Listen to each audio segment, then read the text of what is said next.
Bienvenidas y bienvenidos a nuestra nueva cápsula para tratar de continuar con el desarrollo de nuestro curso. En las cápsulas anteriores, se recuerdan, hicimos un esfuerzo por tratar de conocer los muy básicos fundamentos de la teoría del comercio internacional. Por supuesto, hay muchísimos aspectos que hay que trabajar sobre el particular. En la actualidad vamos a trabajar sobre uno de los nuevos elementos que está relacionado con cómo controlamos el flujo comercial y cómo controlamos los aspectos internacionales de este país para con el resto del mundo. Y nos referimos primariamente a la balanza de pagos. La balanza de pagos, que es algo que prácticamente todos nosotros hemos escuchado desde hace mucho tiempo, es un registro que permite a las autoridades del país llevar las transacciones de Guatemala, de los residentes en Guatemala, con los residentes del resto del mundo. Y esto es particularmente importante, porque la balanza de pagos no es un instrumento, no es un registro que sea de utilidad estrictamente para el gobierno de la República, como lo mal comprenden algunos colegas que piensan que la balanza de pagos es un instrumento financiero fiscal. La balanza de pagos es un registro de las transacciones que hacemos todos con el resto del mundo. Eso quiere decir que aquí se registra ese diferencial que nosotros platicamos en la cápsula, en las cápsulas anteriores, en donde lo primero que hacíamos es establecer que cuando vamos a tener relaciones con el resto del mundo, obviamente hay un grupo de operaciones que se convierten en exportaciones o simplemente movimiento de recursos hacia afuera, perdón, movimiento de recursos hacia adentro, y en importaciones que son los movimientos de recursos hacia afuera. Como tal, lo que tenemos es definitivamente un registro total de las transacciones que se hacen en el país. Ahora bien, este registro de las transacciones que se hace con el resto del mundo no es necesariamente completo. ¿Por qué? El Banco de Guatemala, que es el encargado de tener este tipo de registro, hace todo lo posible por llevar en sus oficinas la mayor parte de controles asociados a la obtención de la información de todo este aparataje que está relacionado con el control de las operaciones internacionales. Pero la verdad es que es bastante difícil, sobre todo porque es un registro que se arma de muchas fuentes y es un registro estadístico. O sea, como tal, el registro no cuadra como nosotros estaríamos deseando conocer a perfección de que hay un grupo de operaciones que implican ingreso y otro grupo de operaciones que implican ingreso de divisas y tampoco reflejan la totalidad de las transacciones, ni hacia adentro ni hacia afuera. Entonces es un buen esfuerzo estadístico que se realiza para llevar los controles. Es muy diferente cuando ya hablamos de los controles puramente monetarios, porque esos sí están relacionados con el flujo interno hacia adentro y hacia afuera de los diferentes recursos. Cuando hablamos de la balanza de pagos, platiquemos algunas cosas en particular. En primer lugar, la balanza de pagos se registra o se utiliza para registrarlo un sistema de partida doble, en donde los débitos implican una salida de recursos y los débitos, los créditos implican un ingreso de recursos. Eso quiere decir de que nosotros vamos a tener un saldo, en donde el saldo va a ser la diferencia entre las operaciones que implican un ingreso de recursos y las operaciones que significan un egreso de recursos. Por ejemplo, si las importaciones suman más que las exportaciones, entonces obviamente habría salido más recursos de los que habrían ingresado. Como tal, tendríamos un saldo negativo. Por el contrario, si las exportaciones suman más que las importaciones, o sea, las entradas de dinero reflejan más que las salidas de dinero, tendríamos un saldo positivo. En ese entorno, en ese entendido, la balanza de pagos, de una forma muy simple, hay que ver que no necesariamente es la presentación de esa forma por parte de las autoridades, pero básicamente es cómo funciona. La balanza de pagos se clasifica en dos grandes rubros. Uno, la balanza en cuenta corriente, que refleja todas las transacciones relacionadas con mercancías, con servicios factoriales y no factoriales y con las transferencias. Y en la balanza de capitales se reflejan en esencia los movimientos de capital privado y los movimientos de capital público. Por supuesto, al final tenemos una sumatoria total de estas transacciones que lo vamos a ver en el saldo de la balanza de pagos total, que tiene una fuerte conexión con la cantidad de reservas monetarias internacionales que acumula el país. Lo dejaremos para en un momento. Primero platiquemos sobre la balanza en cuenta corriente. La balanza en cuenta corriente, como lo que platicábamos, en esencia, tiene tres diferentes componentes: la balanza comercial, la balanza de servicios y la balanza de transferencias. Aunque hay muchos elementos que por supuesto hay que conocer para verificar a perfección la balanza de pagos, en la balanza de cuenta corriente se registra la mayor parte de las transacciones que nosotros podemos considerar históricamente importantes.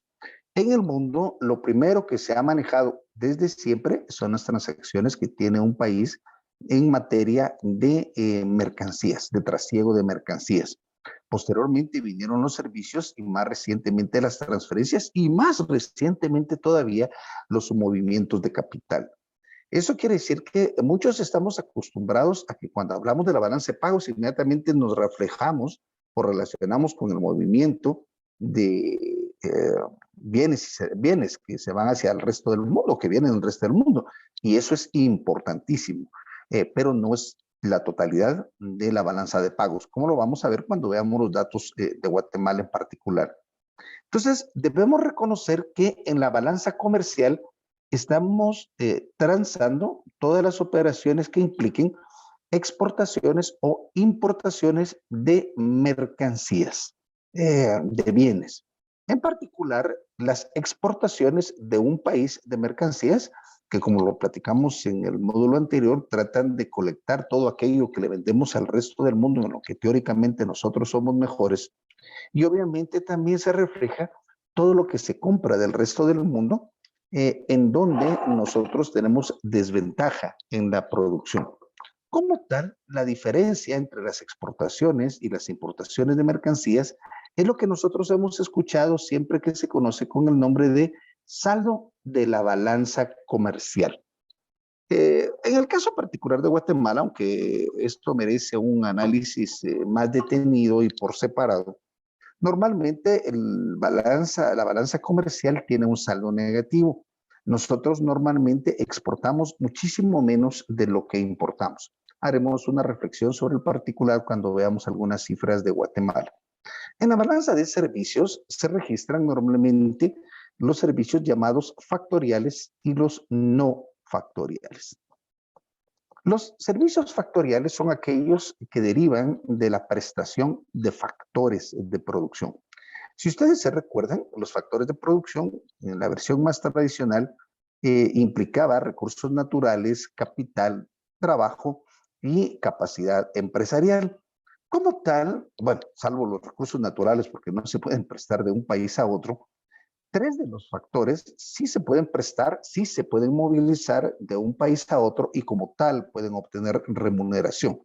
Un ejemplo claro es el capital, que puede viajar de un país a otro como préstamo y como tal en la balanza de servicios se presenta la remuneración al factor capital. Y aquí que serían pues básicamente los intereses que se estarían pagando. De la misma manera, la capacidad empresarial, esto es un muy buen ejemplo sobre el particular, implica la movilización de esa capacidad empresarial de un país a otro. Un ejemplo sencillo es el préstamo o la prestación de las marcas internacionales de éxito. y que su forma de remuneración son las regalías. Y por supuesto, es muy común que ustedes lo escuchen, que vienen a Guatemala o que van de Guatemala a otros países del mundo, profesionales o trabajadores que prestan sus servicios en sus países, en otro lugar, diferente a donde ellos residen, pero vuelven a regresar a su país. Esto es particularmente importante porque debemos de notar que la balanza de transferencias es el lugar donde se reflejan las remesas familiares que nosotros sabemos que son tan importantes para el país actualmente. Entonces, en la balanza de servicios factoriales también se presentan los honorarios o los salarios que se pagan por diferentes trabajadores que van de un país a otro. Por ejemplo, viene un cantante a Guatemala, presta sus servicios, se lleva su dinero y se regresa a su país. O simplemente invitamos a algún conferencista o a alguien que venga a platicarnos o a asesorarnos sobre algún tema, le pagamos y se regresa a su país. Es lo mismo. Entonces, esta parte implica los servicios factoriales. En los servicios no factoriales se incluyen todos aquellos, primero, que están relacionados con el comercio internacional. Y ahí implicamos los fletes, los seguros, que tienen mucho que ver con el comercio internacional. Y se dejan de último, pero no porque sea poco importante, todo lo relativo al turismo. La lógica de todos sigue siendo exactamente la misma para efectos de registro. O sea, todo aquello que implique un ingreso de divisas se va a reflejar en el lado de los créditos o lo que diríamos las exportaciones. Mientras que, por supuesto, todo aquello que implique una salida de dinero va a presentarse del lado de los débitos. Yo sé que algunos de los auditores me estarán criticando porque lo puse al revés, sin embargo, esto no importa realmente para efectos prácticos. Lo importante es saber qué significa cada uno de los elementos. Por último, en la balanza de transferencias se registran aquellos traslados de recursos que un país hace a otro, que los residentes de un país hacen a otro sin recibir ninguna contraprestación. Es decir, técnicamente es una especie como de un regalo que le hacen los residentes de un país al otro. ¿Por qué aquí se implican las remesas familiares? Porque el concepto de residente implica a los sujetos en donde hacen sus transacciones, en donde viven, en donde tienen su centro primario de operaciones. En el caso particular de todos los trabajadores guatemaltecos que viven en Estados Unidos o en otro país, su centro de operaciones no es Guatemala, sino su centro de operaciones, independientemente de la legalidad de su permanencia o de su estancia en ese país, es el otro país. Y como tal, cuando ellos mandan dinero a Guatemala, lo que están haciendo es una transferencia, técnicamente le están regalando dinero al territorio guatemalteco. Aquí, como lo veremos más adelante, este factor ha sido tan importante en los últimos tiempos que prácticamente permite dejar con claridad que Guatemala en los últimos años se ha dedicado literalmente a exportar personas para tener ingresos que van a derivar de esta fuente. Como tal, entonces, la suma de las tres balanzas, cada una va a tener su saldo, y la suma de las tres balanzas va a corresponder al saldo de la balanza en cuenta corriente. Noten de que si el saldo de la cuenta corriente es positivo, quiere decir que los pagos que nosotros recibimos como consecuencia de nuestras transacciones con el resto del mundo es mayor de los eh, pagos que realizamos. Como tal, quiere decir que nosotros estamos ahorrando, ganándole recursos al resto del mundo y viceversa. ¿Qué pasa si nosotros tenemos un saldo negativo? Simplemente implica que estamos pagándole más al resto del mundo de lo que ellos nos están pagando. Lo primero que nos preguntaríamos, ¿cómo puede ser de que nosotros podamos tener un saldo negativo? Porque no podemos estar pagando más de lo que están ingresando. Eso se refleja en la siguiente balanza, que es la balanza de capitales. En la balanza de capitales, de una forma sintética, no estrictamente siguiendo el patrón de la clasificación de las autoridades, se reflejan en esencia en dos diferentes tipos de movimientos de capital. En primer lugar, los movimientos de capital privado y los movimientos de capital público. Siguiendo la misma lógica del ingreso y el egreso de dinero, entonces, por ejemplo, nosotros tenemos los créditos que implican los ingresos de recursos y los débitos que implican los egresos de recursos y, por supuesto, el saldo. Ahora bien, los movimientos de capital privado se pueden dar de varias formas. Por ejemplo, puede ser simplemente como consecuencia de préstamos, puede ser como consecuencia de inversión extranjera, puede ser consecuencia de inversión extranjera que es inversión extranjera directa o inversión extranjera que es solo financiera, es decir, que vienen a colocar en los recursos. Acá en forma de ahorro, en forma de colocación en bonos, etcétera, y después se retiran. Quedémonos con la parte sencilla. Supongamos que efectivamente nosotros le estamos comprando más al resto del mundo, como vimos en la balanza en cuenta corriente. Una forma de pagar ese déficit que tendríamos en cuenta corriente, en donde empresarios compran más de lo que venden al resto del mundo, es que Guatemala reciba préstamos. Y como tal, obviamente, el volumen de ingreso de préstamos se reflejaría en el lado de los créditos. Eso quiere decir que la balanza de capitales está fuertemente correlacionada con lo que pasa en la balanza en cuenta corriente, porque dado que el sistema se refleja como un sistema de partida doble, se reflejan ingresos, pero también se reflejan egresos en el sistema contable. Lo mismo pasa con la inversión extranjera directa. Si bien es cierto de que en la actualidad, por ejemplo, si viene una empresa extranjera y trae su dinero y coloca una empresa, contrata personas, empieza a producir, entonces quiere decir que hubo un ingreso de divisas, un crédito.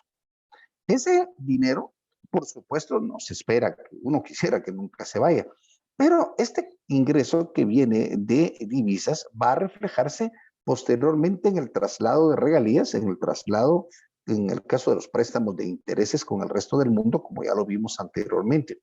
Pero también se puede pasar simplemente que de repente, dentro de algunos años, porque no se dieron las condiciones apropiadas de producción, simplemente la empresa decida salirse de Guatemala y cuando se va a la inversión, entonces vuelve a reflejarse como un débito. O sea, técnicamente una inversión extranjera directa es una especie de endeudamiento del país para con el resto del mundo, igual que los préstamos. En el caso del movimiento de capital público, lo más importante, y haciéndolo todo esto de muy rápida forma, son los préstamos. Y entonces, obviamente, el endeudamiento público, cuando ingresan los capitales, cuando ingresa la deuda externa, se reflejan como créditos, pero también cuando se paga, se reflejan como débitos. Al final, como ustedes se dieron cuenta, tenemos dos cuentas, que es la balanza en cuenta corriente y la balanza de capitales. Normalmente la balanza en cuenta corriente contrapone lo que sucede en la balanza en cuenta corriente. Entonces, por ejemplo, si la cuenta corriente es positiva, la balanza de capitales normalmente es negativa. ¿Por qué? Porque si nosotros le vendimos más al resto del mundo, lo más probable es que los guatemaltecos estén invirtiendo en el resto del mundo. Al revés, si nosotros tenemos saldo negativo en la balanza en cuenta corriente, lo más probable es que los extranjeros nos estén prestando. O sea, diciéndolo de una forma muy básica, la balanza de pagos, su saldo tiende a cero, pero no va a ser cero. O sea, no es cero porque obviamente las transacciones no se dan exactamente iguales. Además, como ya dijimos, lamentablemente no todo se registra. Entonces, normalmente el saldo de la balanza de pagos debiera tender a ser a cero para que los países estuvieran equilibrados. No significa que la balanza de pagos, al estar a cero, significa que el país esté bien necesariamente. Porque un país que, por ejemplo, tiene permanentemente una balanza en cuenta corriente negativa, quiere decir que lo que está haciendo es endeudándose con el resto del mundo y tarde o temprano va a tener que pagar. Es una restricción presupuestaria intertemporal de que nosotros vamos a tener que atender. Por eso simplemente la balanza de pagos tiende a ser cero. El saldo de la balanza de pagos se lleva como que fuera una especie de libro de caja o de estado de caja en el Banco Central a partir del control de las reservas monetarias internacionales. Si las reservas monetarias internacionales fueran la caja de Guatemala, nosotros tendríamos que el saldo anterior de las reservas monetarias internacionales más menos el movimiento de la balanza de pagos o el saldo de la balanza de pagos, que por ejemplo sería igual a cero, nos daría el saldo final de las reservas monetarias internacionales. Eso quiere decir que cuando el saldo de las reservas monetarias internacionales crece, es simplemente porque la balanza de pagos fue positiva. O sea, si antes teníamos 10 y ahora tenemos 11, la única posibilidad es que al país hayan entrado más capitales, más recursos de los que salieron. Y si las reservas monetarias bajaron, es simplemente porque del país salieron más de lo que ingresó. Eso es en términos generales. Veamos, bueno, un último elemento muy importante. Regularmente, la balanza de pagos no cuadra, porque como ya les dije, requiere esfuerzo por parte del Banco Central para tener todos los registros que devienen de diferentes fuentes. Entonces, eso que normalmente no cuadra, se registra en una especie de cuenta cuadradora que se le acostumbra a llamar errores y omisiones, aunque refleja diferentes nombres en la costumbre internacional, que se le puede llamar también saldo de capital no controlado, movimiento de capitales de corto plazo, etcétera. Al final, lo que nos refleja es aquello que no se pudo controlar y que de alguna forma sí reflejó, sí impactó sobre el saldo de las cuentas. Veamos muy rápido los datos de cómo está esto anterior en los saldos propios de las transacciones guatemaltecas. Y para eso vamos a ver un poquito los datos reales de cómo están. Me voy a salir de acá y voy a compartir directamente de la otra computadora. Y entonces vamos a encontrar primero lo que sucede con la balanza de pagos en Guatemala.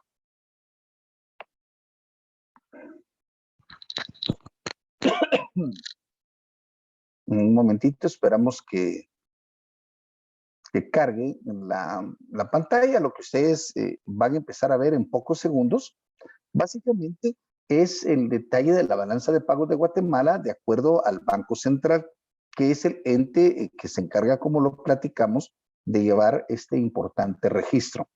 La forma como lo presenta el Banco de Guatemala implica, como ustedes miran, la balanza de cuenta corriente y, por supuesto, la balanza de capitales. Y, por supuesto, también ustedes pueden observar aquí en la balanza al final los errores y omisiones que yo les decía, que eran donde no se registraba todo, y, por supuesto, la variación de las reservas monetarias internacionales que se refleja o que se refiere realmente al saldo de las transacciones que sucedieron. Veamos que hubo en el año 2020, último año que el Banco de Guatemala ya tiene publicado completo, y nos damos cuenta que la balanza en cuenta corriente, por lo menos en sus bienes, reporta que exportamos 10.136.4 millones de dólares, pero importamos 16.433.2 millones.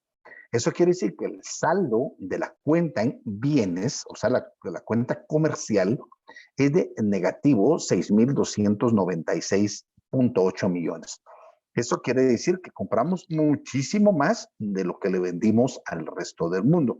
De entrada, eso quiere decir que los guatemaltecos, uno, no tenemos la capacidad de exportar lo suficiente para cubrir lo que compramos, y dos, que hay una fuerte tendencia, probablemente por la liberalización comercial que hay en el país, de comprar muchas cosas en el resto del mundo. Posteriormente nos aparece la balanza de servicios. Y aquí en la balanza de servicios encontramos varias cosas. Primero encontramos, por ejemplo, los servicios no factoriales. Y ustedes miran aquí lo que está relacionado con los fletes, con el transporte. Y en el transporte ustedes miran que en créditos, o sea, los transportes que nosotros cobramos 390 millones, pero en débito, que es lo que pagamos por el traslado de los bienes, pagamos 1.350 millones. Quiere decir que en materia de transporte también, adicional de que perdimos un montón, perdimos es una expresión, no necesariamente pérdida, sino simplemente que eh, quedamos negativos también 959.7 millones en transporte. Pero también estamos hablando de los servicios financieros que la mayor parte son seguros. Y por supuesto hay algunos seguros y pensiones, etcétera. Tal vez lo que nos salva un poco acá en la balanza en cuenta corriente, como ustedes lo pueden notar, es en la parte de otros servicios, que es de los servicios no factoriales, la parte del turismo, en donde sí tuvimos un ingreso de 1.280.1, pero también tuvimos un egreso de 812.5 millones. Eso quiere decir que vienen extranjeros a pasear a Guatemala, pero también hay mucho guatemalteco que va a pasear al resto del mundo, por lo que nos dejaron un saldo positivo de 467.6. Además, también está la balanza de servicios factoriales.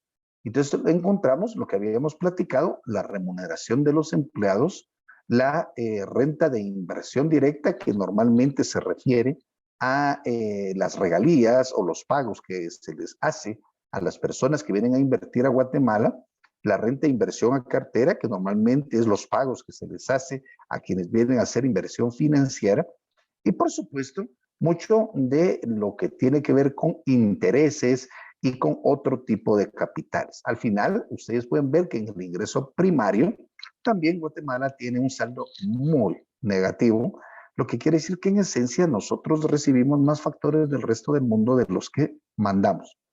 Hasta ahorita, imaginémonos por un momento de que no hay transferencias, que no hay remesas. Si ustedes se dieron cuenta, tenemos todo negativo, o sea, negativo la balanza comercial, negativo la balanza de servicios no factoriales y negativa la balanza de servicios factoriales. Eso quiere decir que Guatemala, para poder mantener ese nivel de consumo, necesitaría de que hubiesen préstamos permanentes o una inversión extranjera directa muy grande entrando al país para mantener el país en equilibrio. Afortunadamente, pero tristemente para el país, todo esto se resuelve por medio de las reservas o las remesas de trabajadores que están en el resto del mundo. Si ustedes se dan cuenta, solo en el año 2020, faltan los datos de 2021, reitero, las remesas significaron 11.290.1 millones. Y ustedes se van a dar cuenta que las exportaciones fueron 10.136. Eso quiere decir, miren, en el año 2019, 10.536, las exportaciones 9.918. Entonces, en materia de bienes, nosotros como guatemaltecos exportamos menos de lo que son las remesas que recibimos de parte de los trabajadores que hay en el resto del mundo. Como tal, es muy claro que nos hemos especializado los guatemaltecos en exportar personas, tristemente, para mantener equilibrio en la balanza. En la parte de la balanza de capitales, nos damos cuenta de que así como hay ingresos y egresos de capitales, podemos hablar de, mire, inversión directa en el exterior, o sea, lo que los guatemaltecos colocamos en el resto del mundo, en este caso, o que nos colocan del resto del mundo, y nos damos cuenta que han venido muchas personas a invertir directamente a Guatemala, pero también hay personas que van a invertir de Guatemala. Por ejemplo, si ustedes miran aquí abajito, dice inversión directa en Guatemala, entonces encontramos que las personas, las empresas que han venido a invertir a Guatemala, trajeron 905 millones de dólares durante el año 2020. También hay inversión en cartera, es gente que vino a colocar su dinero, pero en depósitos, ¿verdad? Y por supuesto, están aquí todos los diferentes tipos de inversión que se realizan. Pero también tenemos los préstamos que están aquí arribita. Y entonces en los préstamos, obviamente nosotros recibimos dinero, lo que quiere decir que nos endeudamos. Recuérdense que aquí no estoy hablando de las deudas del gobierno, estamos hablando de las deudas de todos, del sector privado y sector público. Entonces, como tal, es un registro de lo que pasó durante ese año. Al final, este año la balanza de pagos tuvo un saldo positivo de 3,188. ¿Y cómo se refleja esos 3,188? Pues como lo decíamos, si asumimos que el saldo de las reservas monetarias internacionales es como la caja del país, entonces simplemente quiere decir que la caja del país este año aumentó 3,188 millones de dólares. Y esto se refleja, denme un segundito, lo voy a trasladar al otro archivo. Entonces, esto se refleja con el creciente saldo de las reservas monetarias internacionales. Ustedes pueden darse cuenta de que a la fecha, de acuerdo a lo que vimos en el año 2020, ustedes se van a dar cuenta que subió el saldo de 14,789 a 18,468,2 millones, que es el saldo que habíamos visto anteriormente. Eso quiere decir que las reservas monetarias han crecido muchísimo. Todo esto que platicamos, los ingresos y egresos que se registran en la balanza de pagos, nos va a ser de mucha utilidad más adelante para el conocimiento de cómo se comporta el mercado cambiario guatemalteco. Pero hasta este momento nos debiera servir como una reflexión de cómo estamos aprovechando nuestras ventajas competitivas, porque realmente nosotros es lo que tenemos la capacidad de venderle al resto del mundo.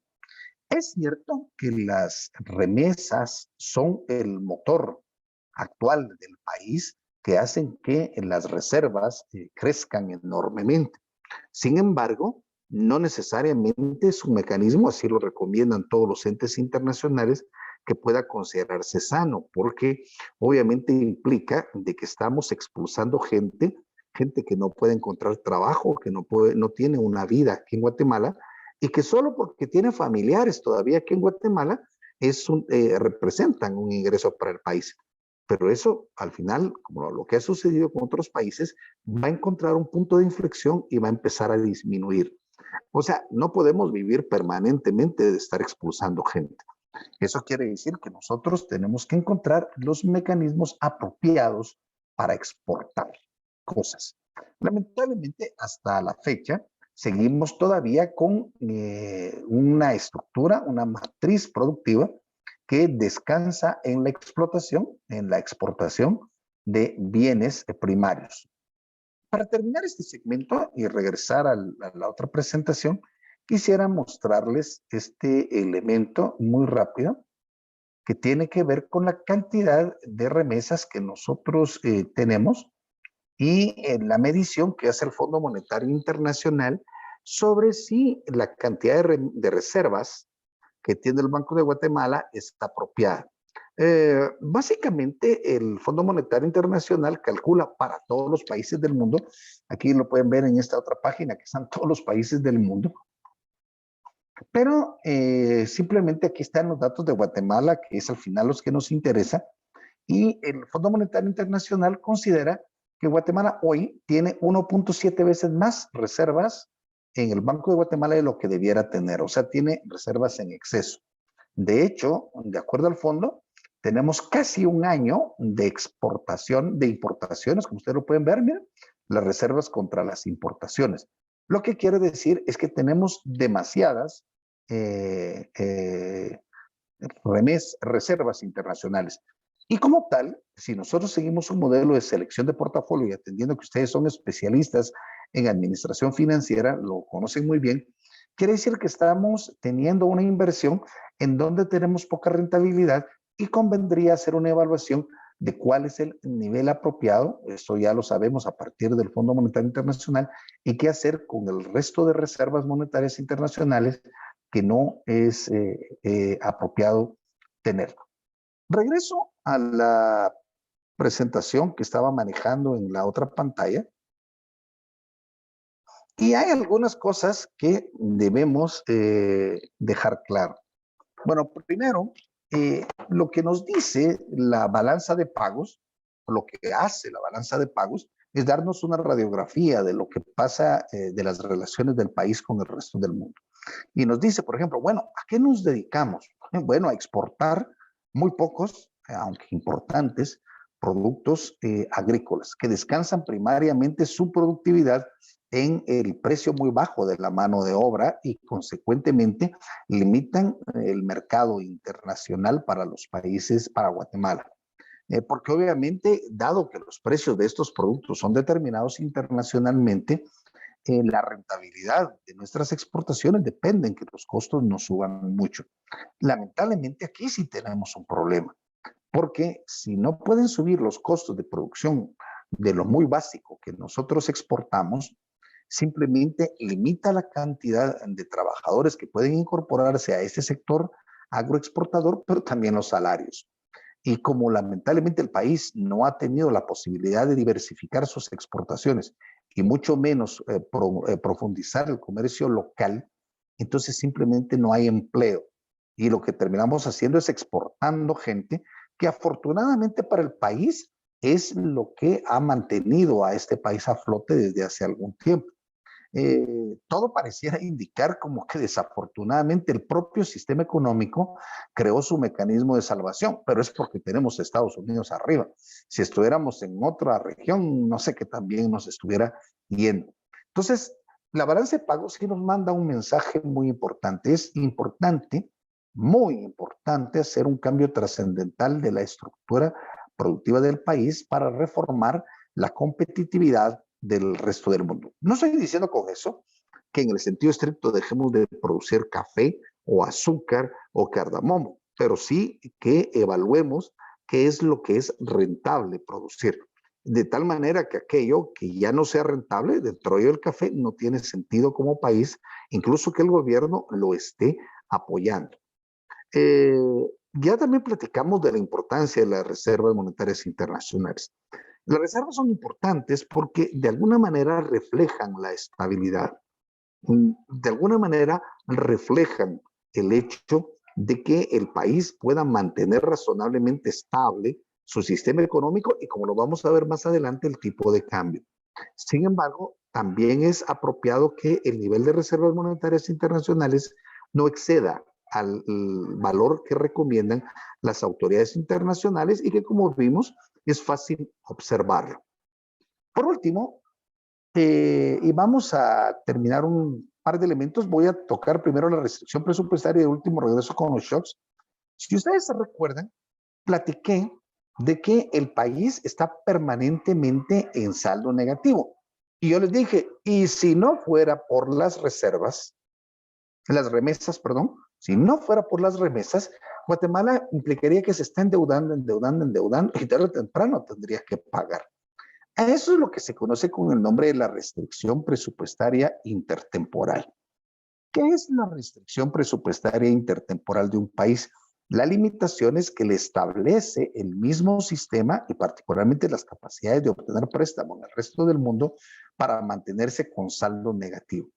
Por ejemplo, si Guatemala no tuviera nuevamente reservas que vienen por parte de las remesas de los trabajadores, lo que tendríamos simplemente es que todos los años nos endeudaríamos, y nos endeudaríamos y nos endeudaríamos. ¿Hasta dónde podríamos mantener eso? Simplemente hasta que haya alguien que nos preste. Eso quiere decir que en el mundo no se puede poner en práctica, no puede ponerse en práctica un sistema de endeudamiento como los esquemas piramidales que fueron diseñados por aquel estafador de Boston de nombre Charles Ponzi y que nosotros hemos oído muchas veces, que era el esquema de Ponzi. O sea, el esquema de Ponzi, si ustedes se recuerdan, es un sistema en donde una persona nunca paga. O sea, contrata un préstamo y cuando vence ese, contrata otro con otra persona para pagar el anterior y el nuevo préstamo es equivalente a los intereses más el capital que debe. Y cuando vence el segundo préstamo, contrata un tercero con otra nueva persona que va a ser equivalente a los nuevos intereses más el capital del segundo. O sea, su deuda siempre crece, pero no paga nada porque siempre hay alguien que le presta. En el caso particular de un país no se puede dar. O sea, aunque Guatemala no tiene ese problema actualmente, si nosotros no tuviésemos las remesas de los trabajadores, debiéramos estar muy preocupados simplemente por el hecho que nuestro país estaría permanentemente endeudándose. Actualmente podemos decir que afortunadamente, para efectos de la estabilidad cambiaria, para el mantenimiento de una estructura económica que no nos conviene y también, como lo vamos a ver más tarde, para el mantenimiento de un tipo de cambio relativamente estable, contribuyen muchísimo las remesas que se perciben por parte de los trabajadores que están en el resto del mundo. Por último, todas las transacciones que Guatemala realiza con el resto del mundo pueden verse afectadas por factores internacionales. Un país, como lo vimos, puede adoptar dos estrategias, o estar cerrado o estar abierto. Los dos modelos, que básicamente son teóricos, parten del supuesto que un país puede estar completamente cerrado o completamente abierto. No hay ninguno de los dos modelos específicamente que funcionen de tal manera, pero sí hay países que se asemejan muchísimo a una economía abierta completamente y hay países que se asemejan más a una economía cerrada. La mayor parte de los países, como vimos el caso de Guatemala, son razonablemente cerrados, sobre todo si tienen la capacidad de producir lo que consumen internamente. Aún así, hay shocks que pueden afectar al comportamiento de la economía interna y que devienen del resto del mundo. Y por eso precisamente hay que tener cuidado de lo que sucede porque obviamente se transmiten esos efectos. Los principales shocks, de una forma muy rápida para que ustedes lo puedan leer con mayor detenimiento, que pueden presentarse son shocks de tasas de interés mundial. Un buen ejemplo, lo platicaremos en nuestra primera clase de hoy, es, por ejemplo, un shock de tasa de interés mundial. ¿Qué pasa si los países empiezan a gastar en el mundo y disminuye la disponibilidad de ahorro en el mundo? Obviamente la tasa de interés subiría y consecuentemente los endeudamientos que tienen los guatemaltecos, incluyendo el gobierno, con el resto del mundo se incrementarían y provocarían un encarecimiento de el estar endeudado en Guatemala. Eso quiere decir que sin hacer nada, un shock internacional nos puede ocasionar un problema. Un shock de la inversión puede provocarse, por ejemplo, por un cambio dramático en la orientación. Imaginemos, y voy a utilizar un ejemplo de la vida real. ¿Qué es lo que ha estado sucediendo ahora con el hecho de que hay muchas familias que viven de las remesas que mandan sus familiares en el exterior? Relativamente encareció la mano de obra de los trabajadores que se quedaron acá o de los hijos de los trabajadores que se fueron al resto del mundo. Y como tal, estos hijos de los trabajadores ya no están dispuestos a emplearse en puestos de tan baja remuneración. O sea, ya no tienen la necesidad ni el deseo, porque para eso tienen recursos para ir a trabajar al café, al azúcar, y consecuentemente estos productos no tienen problema porque siempre encuentran mano de obra, pero otros productos que pudieran volverse competitivos ya no encuentran mano de obra barata.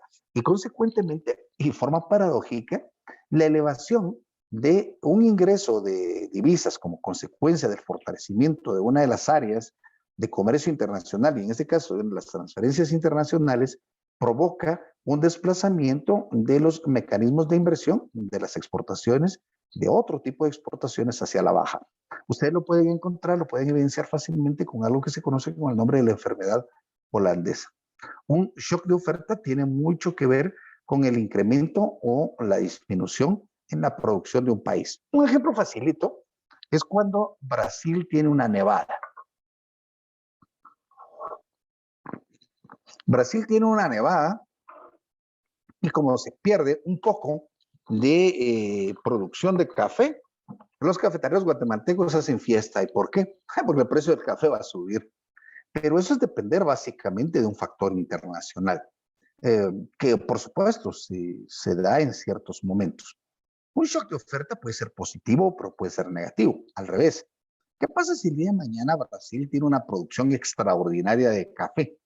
O los petroleros, los países petroleros, empiezan a vender mucho más allá, que eso no se da tan comúnmente, mucho más allá de lo que ellos están acostumbrados a producir. Entonces, los precios internacionales van a bajar y van a afectar a los demás países. Por ejemplo, imaginemos que nosotros fuéramos Venezuela. Hoy que el precio de los combustibles está subiendo, los venezolanos están contentos. ¿Por qué? Porque el hecho de que haya menos comercialización de combustibles en el resto del mundo subió el precio de su principal producto de exportación, el petróleo, y consecuentemente el país empezó a tener nuevamente recursos. Parte de la estrategia para el combate a los venezolanos fue mantener el precio bajo de los combustibles y obviamente los dejó sin muchos recursos. Pero si ustedes se dan cuenta, el depender fuertemente de un producto o dos productos de exportación hace al país más inestable. El depender mucho del comercio internacional le permite al país obtener todas las ventajas del comercio y como lo vamos a ver también de los movimientos financieros internacionales, pero también lo hace más vulnerable a las posibilidades de cambio. Y por último, los shocks de términos de intercambio. Recuérdense que los términos de intercambio básicamente es una relación que tenemos entre los precios de exportación con respecto a los precios de importación. Lo que nos dice es cuál es el efecto o el esfuerzo que tiene que hacer el país para mantenerse en el comercio internacional. Hoy, que por ejemplo están subiendo los precios de los combustibles, del acero y del trigo, nosotros observamos que las exportaciones se mantienen, digámoslo de esa manera, razonablemente constantes en su precio, pero los precios de las importaciones están subiendo, lo que quiere decir que técnicamente nuestros productos se volvieron más baratos.